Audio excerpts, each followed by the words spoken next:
Coba ingat sebentar, waktu makan malam bersama keluarga, semua orang ngobrol, ketawa, cerita tentang hari mereka. Kakak kamu cerita soal sekolah atau kerja, adik kamu minta perhatian dengan cara yang nggak bisa diabaikan. Dan kamu duduk di sana, ngedengerin, nunggu giliran yang nggak tahu kenapa kok kayaknya nggak pernah benar-benar tiba ya. Bukan karena nggak ada yang sayang sama kamu, bukan itu. Tapi ada perasaan tertentu yang kayaknya kok susah dijelasin ya. Seperti kamu hadir, tapi nggak benar-benar kelihatan. Padahal di rumah sendiri, di meja makan sendiri, di keluarga yang kamu cintai, dan mungkin perasaan itu masih kamu bawa sampai sekarang.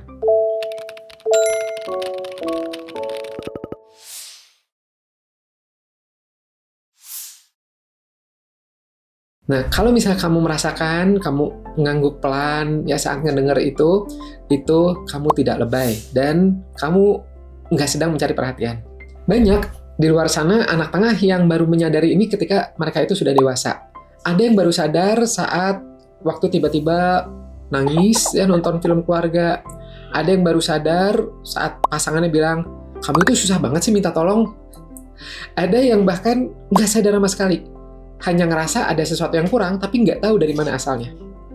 Nah, disinilah posisi anak tengah itu secara struktural memang bisa dibilang paling rentan untuk terlewat. Bukan karena orang tua kamu nggak nyayangin kamu ya, tapi karena sistem keluarga itu biasanya bekerja dengan cara yang membuat posisi ini nih, posisi tengah ini, itu hampir selalu jadi yang paling senyap. Kamu nggak salah ngerasa begitu, dan kamu nggak sendirian. Tapi, kenapa ini bisa terjadi? Kita lihat lebih dalam ya. Dalam psikologi keluarga, ada sesuatu yang disebut posisi lahir, urutan kelahiran yang ternyata itu ngebentuk banyak hal. Dari cara kita berpikir, sampai cara kita berhubungan dengan orang lain, itu banyak sekali. Anak pertama ya atau anak sulung itu biasanya punya momen pertama kali. Pertama jalan, pertama masuk sekolah, pertama lulus, ya semua itu biasanya dirayain. Di foto, diingat ada buku diary khusus. Anak bungsu, anak terakhir, biasanya punya terakhir kali. Terakhir masuk SD, terakhir anak yang di rumah, terakhir yang dilepas. Itu juga punya bobotnya sendiri, ya punya keistimewaannya sendiri. Anak tengah, biasanya nggak punya momen yang bener-bener miliknya sendiri. Bayangin sandwich. Roti yang atas dan roti yang bawah selalu kelihatan jelas. Isinya yang justru malah itu yang paling intinya yang ngasih rasa itu seringkali luput dari perhatian sampai ada yang benar-benar mau memperhatikannya. Nah, di sini ada 3 situasi nih yang paling sering menggambarkan ini ya di keluarga-keluarga kita di Indonesia. Yang pertama itu biasanya soal konflik saudara.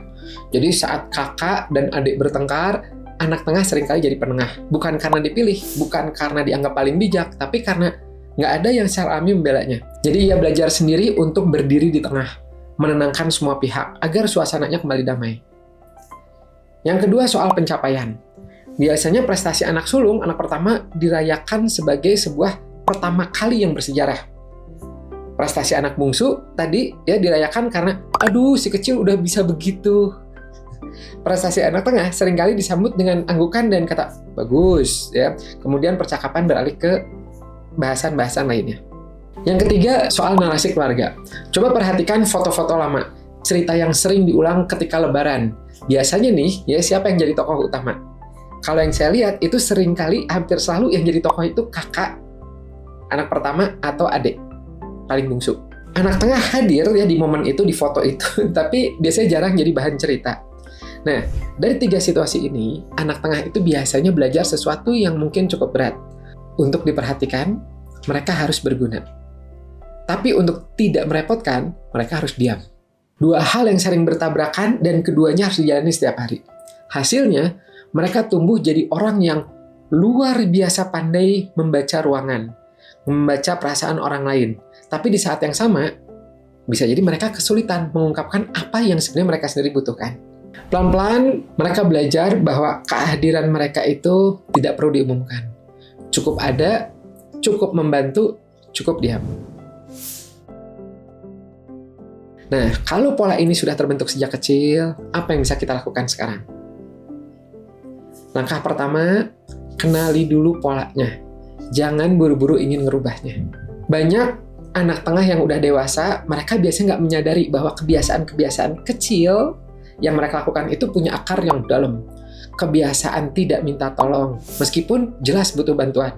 kebiasaan mengalah, meskipun sebenarnya nggak setuju, kebiasaan ngerasa nggak layak untuk didengar, bahkan di tempat kerja, bahkan di persahabatan, bahkan di hubungan yang paling dekat sekalipun.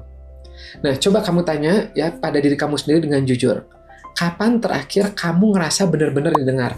Bukan karena kamu sedang berguna untuk seseorang ya, tapi karena semata-mata kamu ada.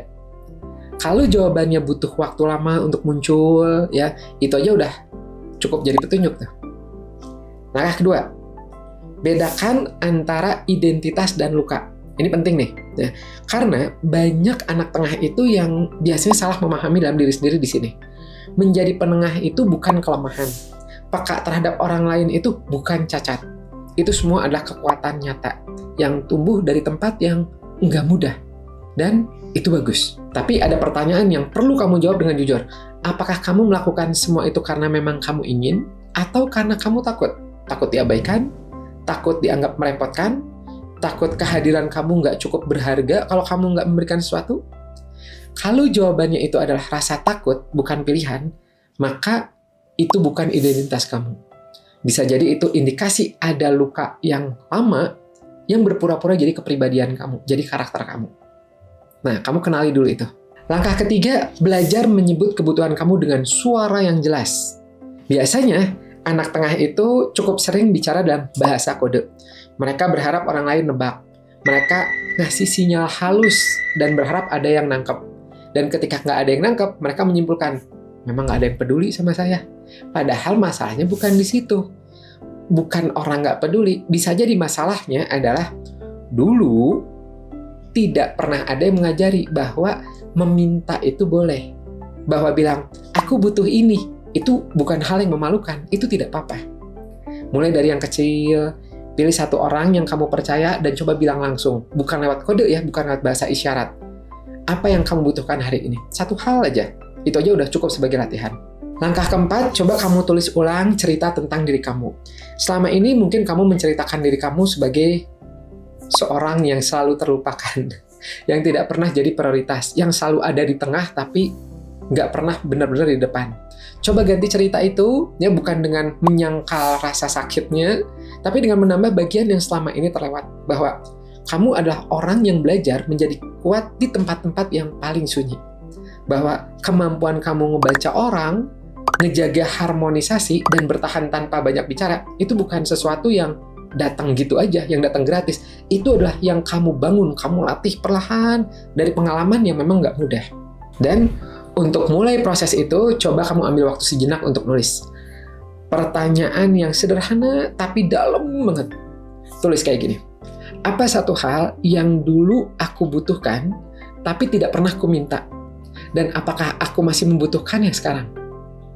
Nah, di sini nanti kamu nggak harus jawaban yang sempurna, cukup jujur aja. Kamu tulis di situ. Karena empati yang kamu miliki, kemampuan membaca situasi, ketangguhan yang nggak banyak orang yang tahu, itu bukan kebetulan. Itu hasil dari ya bertahan di posisi yang benar-benar nggak pernah mudah itu.